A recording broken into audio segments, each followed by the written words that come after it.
Assalamualaikum warahmatullahi wabarakatuh. Perkenalkan, nama saya Zidan Anugrah Saputra.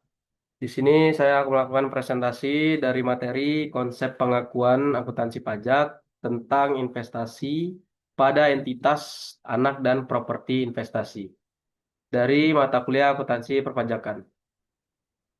Baik, langsung saja ke materinya.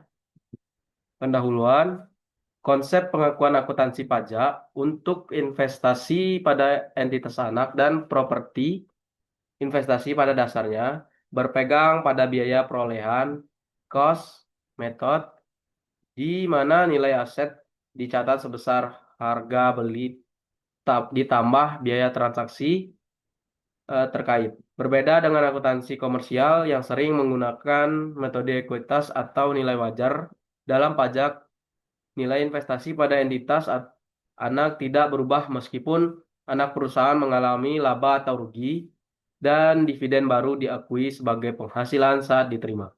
Sementara itu, untuk properti investasi, pajak tidak mengakui kenaikan atau penurunan nilai wajar di akhir tahun, melainkan tetap mencatatnya berdasarkan harga perolehan yang kemudian disusutkan sesuai ketentuan masa manfaat fiskal jika properti tersebut eh, berupa bangunan.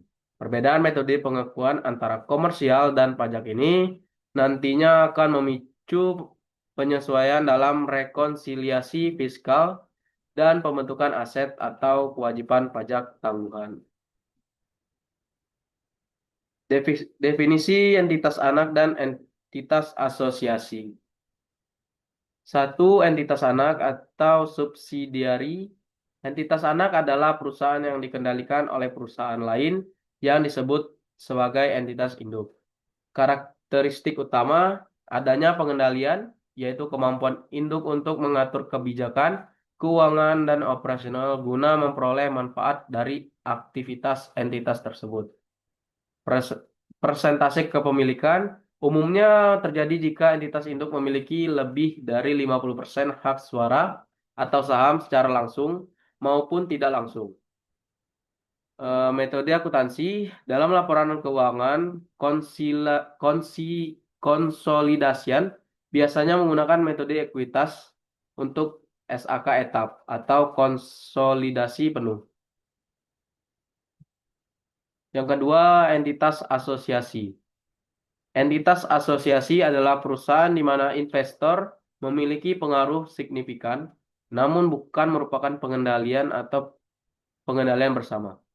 Karakteristik utama, investor memiliki wewenang untuk berpartisipasi dalam pengambilan keputusan, kebijakan, keuangan, dan operasional, tapi tidak sampai pada tahap mengendalikan kebijakan tersebut. Persentase kepemilikan biasanya diasumsikan jika investor memiliki kepemilikan saham antara 20% hingga 50%.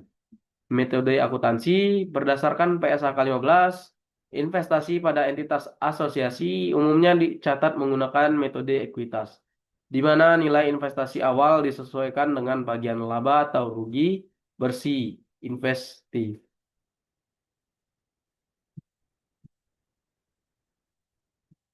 Konsep metode biaya dan metode ekuitas.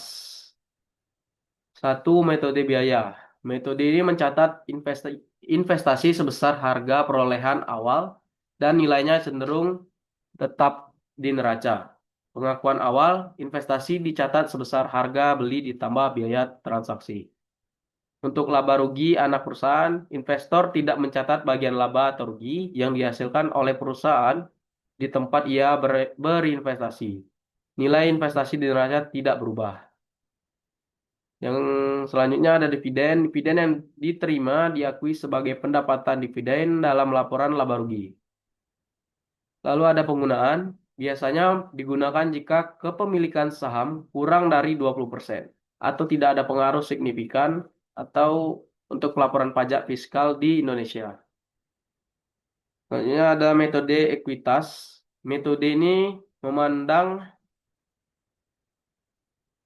investasi sebagai hubungan ekonomi, di mana nilai investasi berfluktuasi mengikuti kinerja perusahaan target. Pengakuan awal, investasi dicatat sebagai harga perolehan awal. Untuk laba rugi, anak perusahaan investor mengakui bagian laba rugi perusahaan target sebagai penambah atau pengurang nilai di investasi di neraca. Selanjutnya dividen. Dividen yang diterima bukan dianggap pendapatan, melainkan dianggap sebagai pengembalian investasi yang mengurangi nilai saldo investasi di neraca, seperti menarik tabungan. Lalu ada penggunaan, digunakan jika investor memiliki pengaruh signifikan kepemilikan 20% hingga 50% entitas asosiasi, atau dalam laporan keuangan konsolidasi untuk entitas anak. Eh, Lalu ada konsep metode biaya dan metode ekuitas.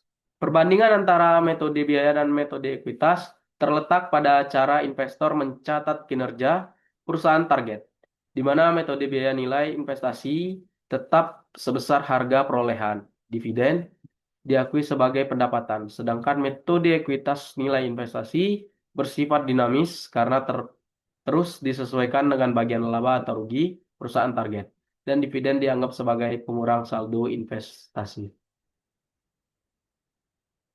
Selanjutnya, ruang lingkup properti investasi.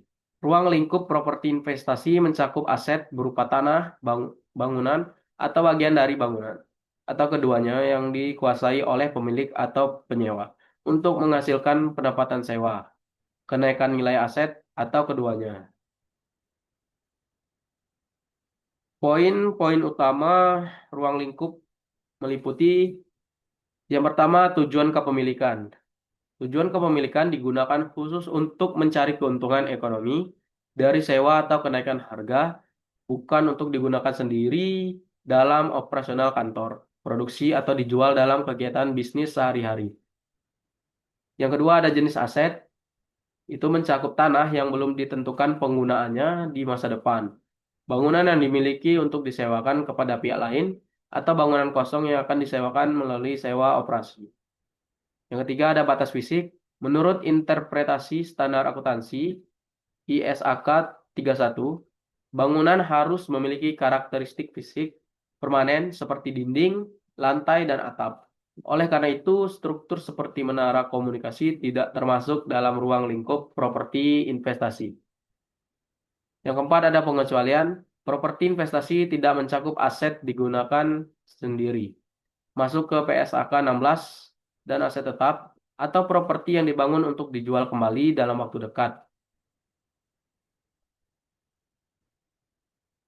Selanjutnya, kesimpulan dari materi ini adalah berdasarkan pembahasan dapat disimpulkan bahwa entitas anak merupakan perusahaan yang dikendalikan, sedangkan entitas asosiasi hanya dipengaruhi secara signifikan. Metode biaya digunakan tanpa pengaruh signifikan, sedangkan metode ekuitas digunakan jika terdapat pengaruh signifikan. Lalu properti investasi. Properti investasi adalah aset untuk memperoleh pendapatan atau kenaikan nilai. Dalam perpajakan, pengakuannya dapat berbeda dengan akuntansi komersial. Baik, sekian dari presentasi saya. Saya akhiri. Assalamualaikum warahmatullahi wabarakatuh.